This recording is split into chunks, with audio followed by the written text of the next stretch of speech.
Hello there, and welcome to the Fairytale Castle. Today we are going to read the famous fairy tale of the Ugly Duckling by Hans Christian Andersen. I especially love this fairy tale because it has brought so much comfort and joy to children all around the world. And it has given hope, especially to those children who felt different, like an outcast, and maybe have been bullied in their childhood. And I know that it did to me. So, I have this beautiful book here, and I'm going to just take on my glasses, put on my glasses, and we will see.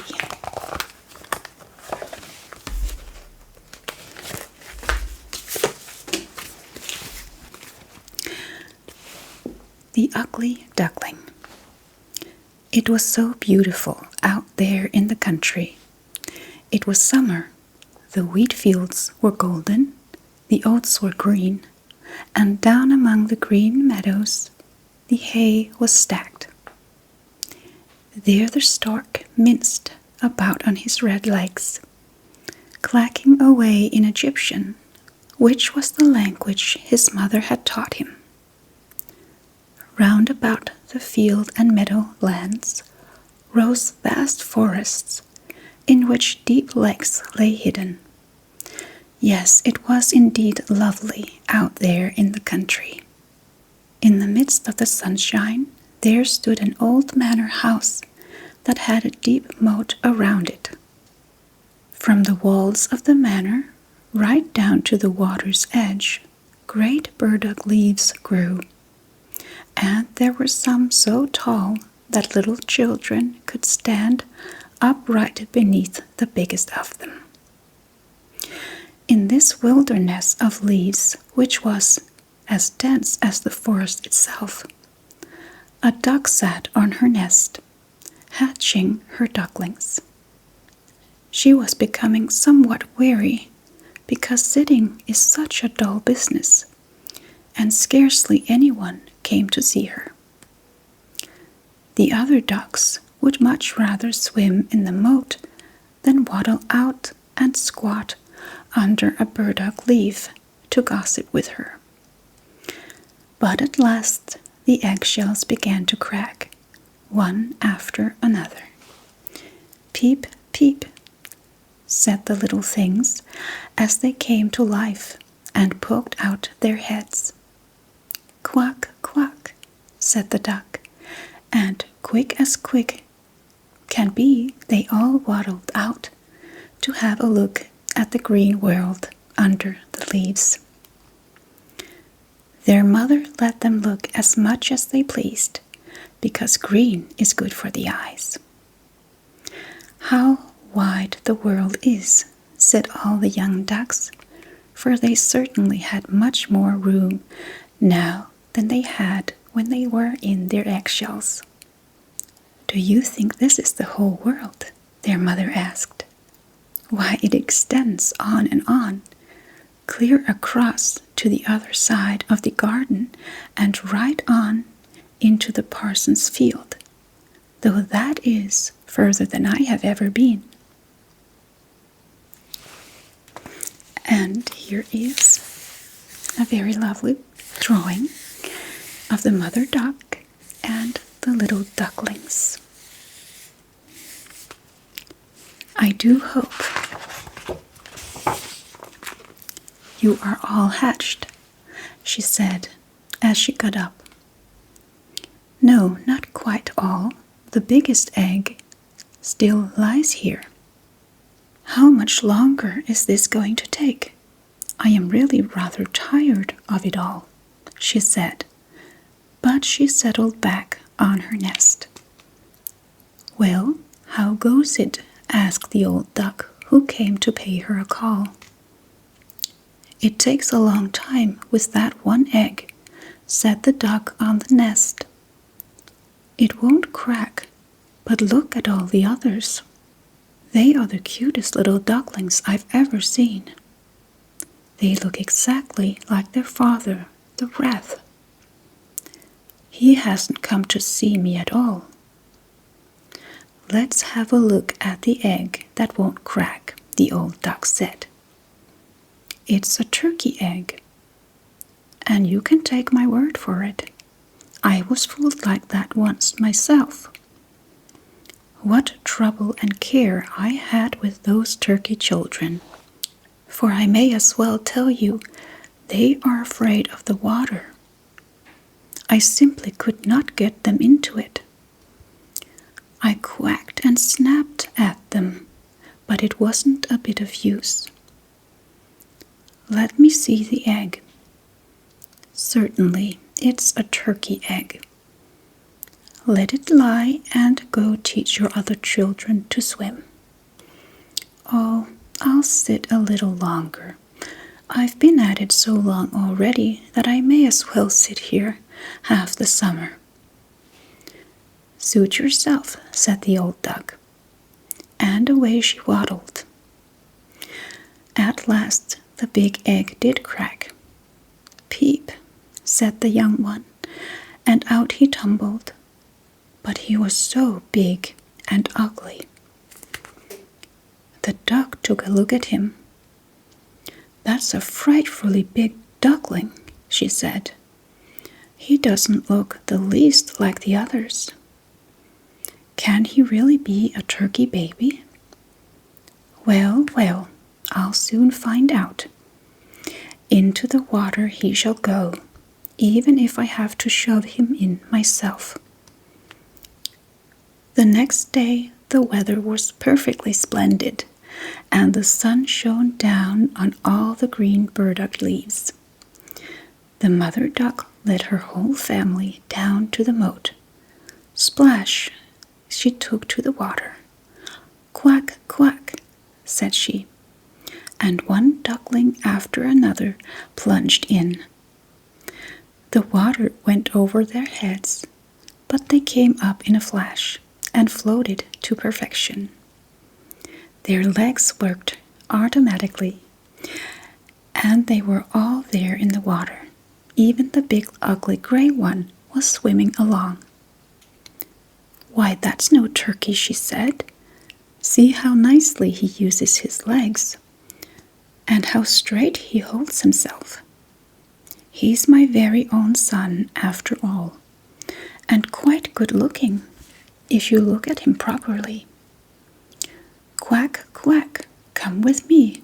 I'll lead you into the world and introduce you to the dockyard. But keep close to me so that you won't get stepped on, and watch out for the cat.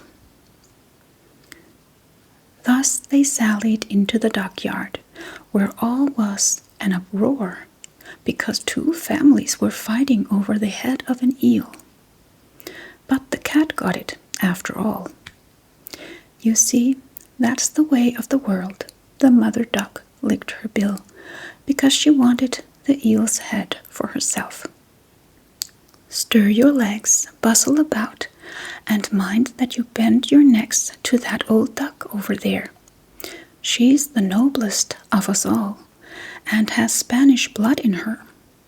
That's why she's so fat. See that red rag around her leg? That's a wonderful thing, and the highest distinction a duck can get. It shows that they don't want to lose her, and that she's to have special attention from man and beast. Shake yourselves. Don't turn your toes in. A well-bred duckling turns his toes way out, just as his father and mother do. This way. So then, now duck your necks and say quack. They did as she told them, but the other ducks around them looked on and said right out loud, See here, must we have this brood too? As if there weren't enough of us already. And fie, what an ugly-looking fellow that duckling is. We won't stand for him." One duck charged up and bit his neck. "Let him alone," his mother said. "He isn't doing any harm." "Possibly not," said the duck who bit him, "but he's too big and strange, and therefore he needs a good whacking." "What nice-looking children you have, mother," said the old duck with the rag around her leg. "They are all pretty, except that one. He didn't come out so well. It's a pity you can't hatch him again." "That can't be managed, your ladyship," said the mother. "He isn't so handsome, but he's as good as he can be. And he swims just as well as the rest, or I should say even a little bit better than they do. I hope his looks will improve with age, and after a while he won't seem so big. He took too long in the egg, and that's why his figure isn't all that it should be." She pinched his neck and preened his feathers. "Moreover, he's a drake, so it won't matter so much.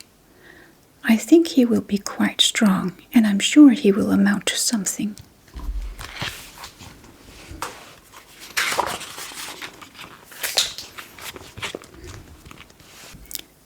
"The other ducklings are pretty enough," said the old duck. "Now make yourselves right at home, and if you find an eel's head, you may bring it to me." So they felt quite at home, but the poor duckling who had been the last out of his egg, and who looked so ugly, was pecked and pushed about, and made fun of by the ducks, and the chickens as well. "He's too big," said they all. The turkey gobbler, who thought himself an emperor because he was born wearing spurs, puffed up like a ship under full sail and bore down upon him, gobbling and gobbling until he was red in the face. The poor duckling did not know where he dared stand or where he dared walk. He was so sad because he was so desperately ugly, and because he was the laughing stock of the whole barnyard. So it went on the first day, and after that things went from bad to worse. The poor duckling was chased and buffeted about by everyone. Even his own brothers and sisters abused him. "Oh," they would always say, "how we wish the cat would catch you, you ugly thing." And his mother said, "How I do wish you were miles away." The ducks nipped him, and the hens pecked him, and the girl who fed them kicked him with her foot. So he ran away, and he flew over the fence. The little birds in the bushes darted up in a fright. "That's because I'm so ugly," he thought, and closed his eyes. But he ran on just the same until he reached the great marsh where the wild ducks lived. There he lay all night long, weary and disheartened. When morning came, the wild ducks flew up to have a look at their new companion. "What sort of creature are you?" they asked, and the duckling turned in all directions, bowing his best to them all. "You are terribly ugly," they told him, "but that's nothing to us, so as long as you don't marry into our family." Poor duckling, marriage certainly had never entered his mind. All he wanted was for them to let him lie among the reeds and drink a little water from the marsh. There he stayed for 2 whole days. Then he met 2 wild geese, or rather wild ganders, for they were males. They had not been out of the shell very long, and that's what made them so sure of themselves. "Say there, comrade," they said, "you're so ugly that we have taken a fancy to you. Come with us and be a bird of passage. In another marsh nearby there are some fetching wild geese, all nice young ladies who know how to quack. You are so ugly that you'll completely turn their heads." Bing bang. Shots rang in the air, and these two ganders fell dead among the reeds. The water was red with their blood. Bing bang, the shots rang, and as whole flocks of geese flew up from the reeds, another volley crashed. A great hunt was in progress. The hunters lay under cover all around the marsh, and some even perched on branches of trees that overhung the reeds.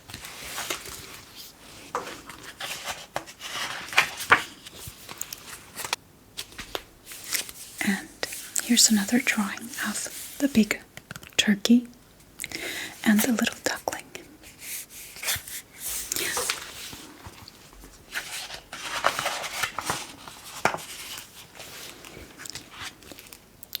Blue smoke rose like clouds from the shade of the trees and drifted far out over the water. The bird dogs came, splash, splash, through the swamp, bending down the reeds and the rushes on every side.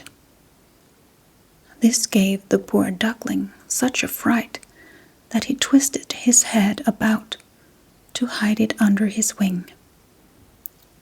But at that very moment, a fearfully big dog appeared right beside him. His tongue lolled out of his mouth, and his wicked eyes glared horribly. He opened his wide jaws, flashed his sharp teeth, and splash, splash, on he went without touching the duckling. "Thank heavens," he sighed. "I'm so ugly that the dog won't even bother to bite me." He lay perfectly still while the bullets splattered through the reeds as shot after shot was fired. It was late in the day before things became quiet again, and even then the poor duckling didn't dare to move. He waited several hours before he ventured to look about him, and then he scurried away from the marsh as fast as he could. He ran across field and meadows. The wind was so strong that he had to struggle to keep his feet. Late in the evening he came to a miserable little hovel, so ramshackle that it did not know which way to tumble, and that was the only reason it still stood. The wind struck the duckling so hard that the poor little fellow had to sit down on his tail to withstand it. The storm blew stronger and stronger, but the duckling noticed that one hinge had come loose, and the door hung so crooked that he could squeeze through the crack into the room. And that's just what he did. Here lived an old woman with her cat and her hen. The cat, whom she called Sonny, could arch his back, purr, and even make sparks, though for that you had to stroke his fur the wrong way. The hen had short little legs, so she was called Chickie Shortleg. She laid good eggs, and the old woman loved her as if she had been her own child. In the morning, they were quick to notice the strange duckling. The cat began to purr, and the hen began to cluck. What on earth? The old woman looked around, but she was short-sighted and mistook the duckling for a fat duck that had lost its way. That was a good catch, she said. Now I shall have duck eggs, unless it's a drake. We must try it out. So the duckling was tried out for 3 weeks, but not one egg did he lay. In this house, the cat was master and the hen was mistress. They always said, "We and the world," for they thought themselves half of the world, and much the better half at that. The duckling thought that there might be more than one way of thinking, but the hen would not hear of it. "Can you lay eggs?" she asked. "No." "Then be as good as to hold your tongue." The cat asked, "Can you arch your back, purr, or make sparks?" "No." And here's the duckling in front of the little house.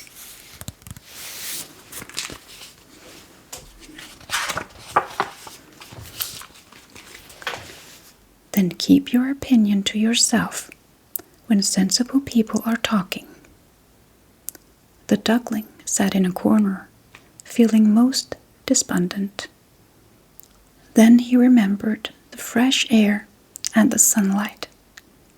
Such a desire to go swimming on the water possessed him that he could not help telling the hen about it.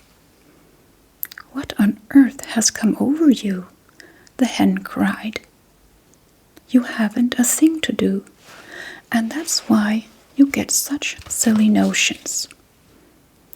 Lay us an egg or learn to purr, and you'll get over it." "But it's so refreshing to float on the water," said the duckling. "So refreshing to feel it rise over your head as you dive to the bottom." "Yes, it must be a great pleasure," said the hen. "I think you must have gone crazy." I'll just show you this beautiful drawing here of the hen and the duckling. And here he's dreaming of the sunshine and the water. Yeah.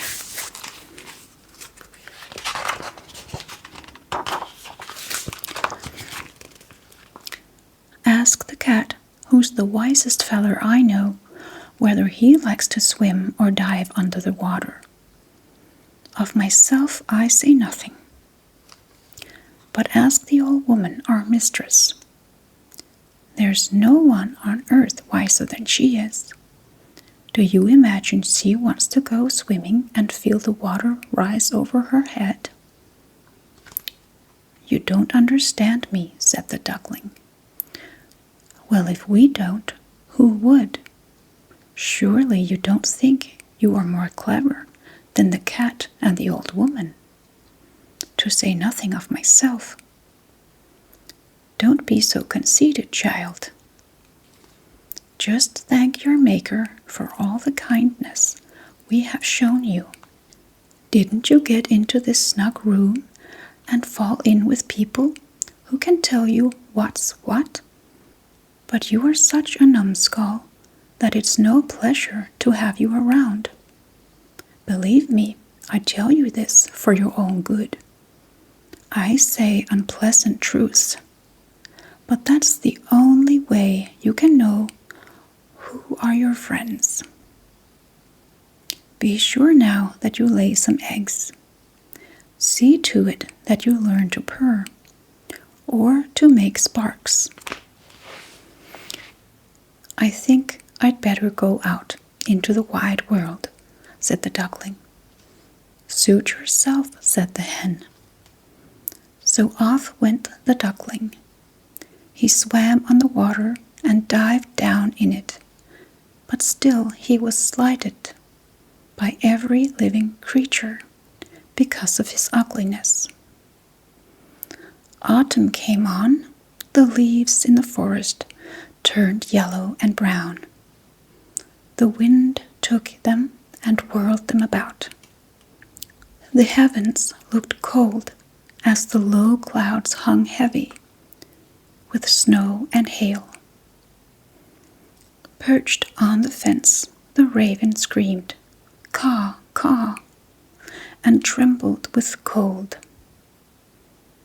It made some shiver to think of it. Pity the poor little duckling. One evening, just as the sun was setting in splendor, a great flock of large handsome birds appeared out of the reeds. The duckling had never seen birds so beautiful. They were dazzling white with long, graceful necks. They were swans. They uttered a very strange cry as they unfurled their magnificent wings to fly from this cold land, away to warmer countries and to open waters. They went up so high, so very high, that the ugly little duckling felt a strange uneasiness come over him as he watched them.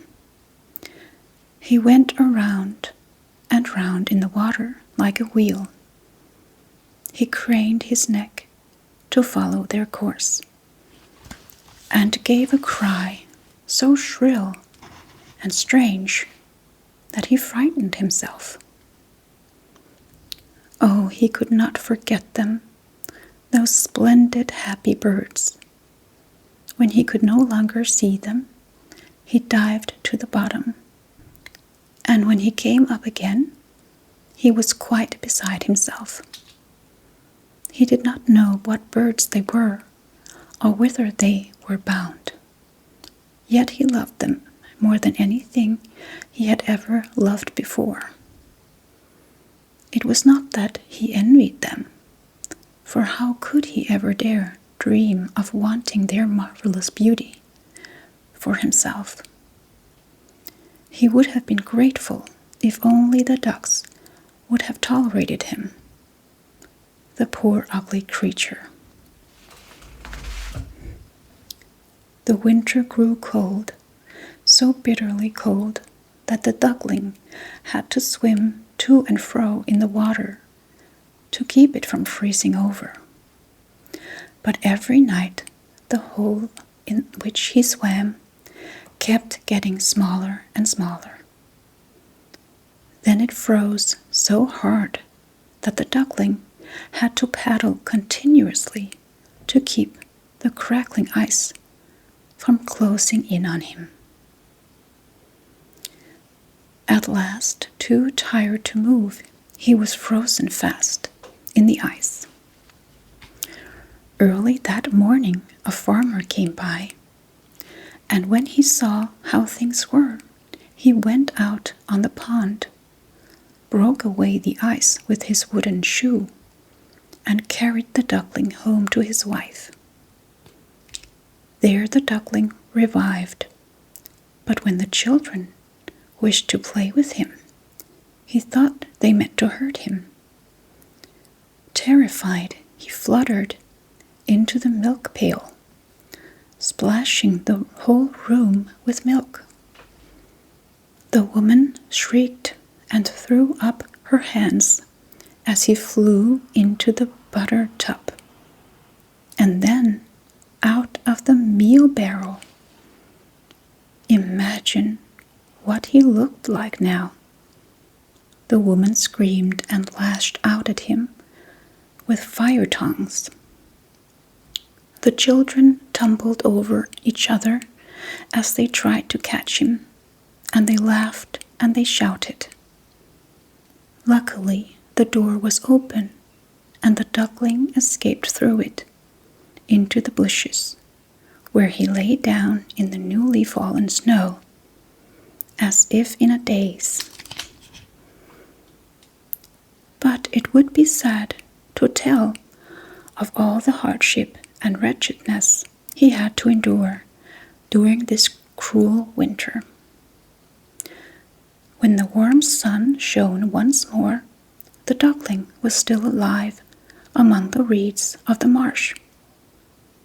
The larks began to sing again.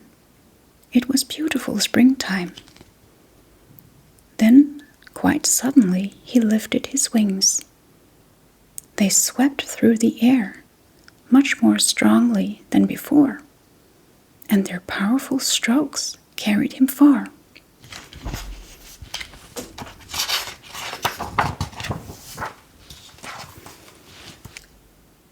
Before he quite knew what was happening, he found himself in a great garden where apple trees bloomed.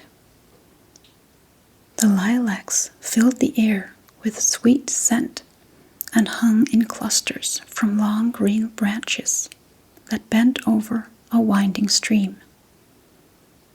Oh, but it was lovely here in the freshness of spring. From the thicket before him came 3 lovely white swans. They ruffled their feathers and swam lightly in the stream. The duckling recognized these noble creatures, and a strange feeling of sadness came upon him. I shall fly near these royal birds, and they will pick me to bits, because I, who am so very ugly, dare to go near them. But I don't care. Better be killed by them than to be nipped by the ducks, pecked by the hens, kicked about by the hen-yard girl, or suffer such misery in winter. So he flew into the water and swam toward the splendid swans. They saw him and swept down upon him with their rustling feathers raised. "Kill me," said the poor creature, and he bowed his head down over the water to wait for death. But what did he see there, mirrored in the clear stream? He beheld his own image, and it was no longer the reflection of a clumsy, dirty gray bird, ugly and offensive. He himself was a swan. Being bored in a duckyard does not matter, if only you are hatched from a swan's egg. He felt quite glad that he had come through so much trouble and misfortune, for now he had a fuller understanding of his own good fortune and of beauty when he met with it.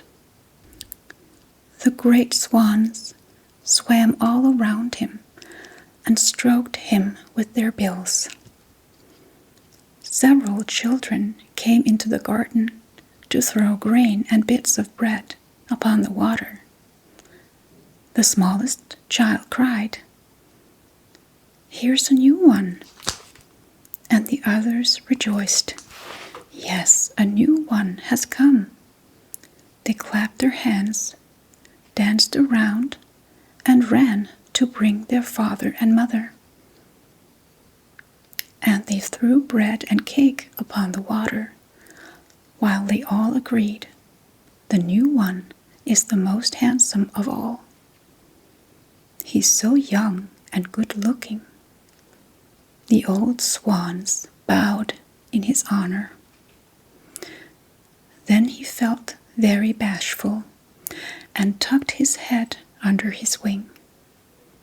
He did not know what this was all about. He felt so very happy, but he wasn't at all proud, for a good heart never grows proud. He thought about how he had been persecuted and scorned, and now he heard them all call him the most beautiful of all birds.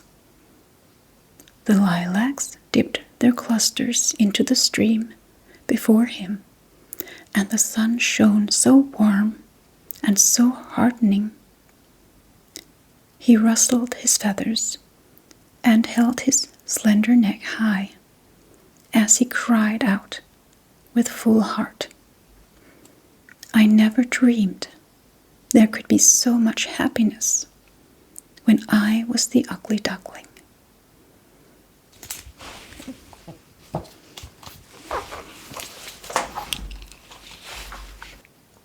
Such a lovely and touching fairy tale.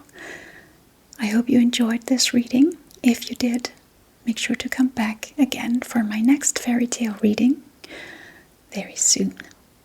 Have a good night. Bye bye.